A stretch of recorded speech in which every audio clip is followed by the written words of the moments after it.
In this video, I will be showing you a different registration method other than the one you already know. This is a really good one that will work for monoprinting for different size pieces of paper and different types of paper. So here's your original registration board that you've been using. This is the next one I'll be showing you. It's a hinge method. So you'll need your block or your plate, your addition paper, I just happen to have mine all the same size, a scissor, of course your drawing, acetate, a Sharpie marker, tape, and a ruler is always good. So first what you're going to do is place your drawing down, and then you're going to place your plate on top of the drawing. I suggest that you have a piece of Mylar on top of your drawing too to keep it clean. Now you'll be tracing over with a Sharpie where the plate will be each time.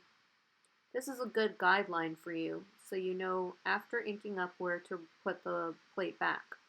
Notice I put it top at the top so that you can always think of where to actually start. Now, what you're going to do is take your paper. I always make my paper a little bit bigger on all sides so that I can make the hinge. Now, what's great about this method is you can do 4 different pieces of paper, technically, at one time if you're not doing trace monotypes. So, around the edges of the paper now, I actually put some guidelines so that when I go back with my ruler, I can draw with those guides.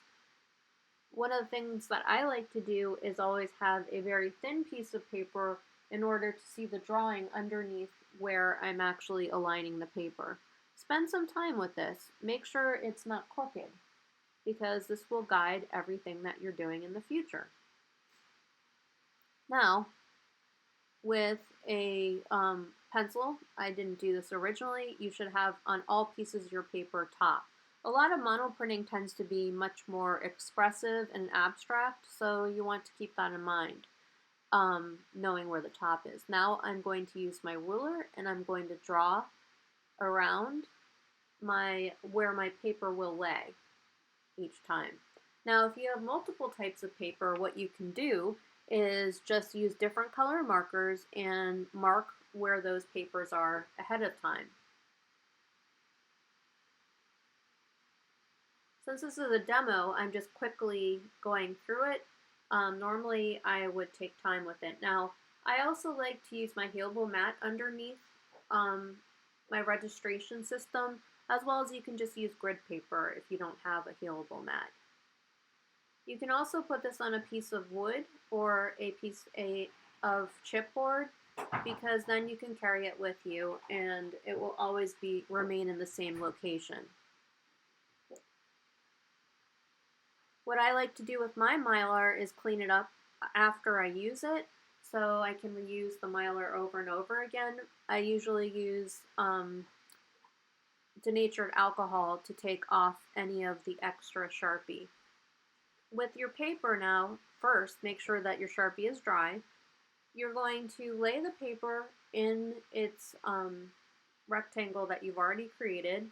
Take paper or tape that will be artist tape so it doesn't abrade the paper. Make sure you know which is the front side and which is the back side. Always have the front side facing down for this technique. Now, take little pieces of tape. You don't need very long ones because that can break or tear the paper. So I align the paper, make sure it's not crooked, put the little teeny piece of tape down, and create a hinge. Now I smooth my hand over that edge, and then I continue to do this for all of the other pieces of paper. With a trace monotype, you can also do the same hinge method with your drawing, and also if you have the same size paper and know where it is, you can do multiple colors and replace them each time back into its same spot. Or, alternately, if you're only doing 4 prints, you only need to have 4 different pieces of paper aligned with the hinge at all times without moving it. So a good idea sometimes is to have multiple drawings and multiple or copies of that drawing, and also multiple registration boards. So here you are. It's like a little teeny hinge, and enjoy.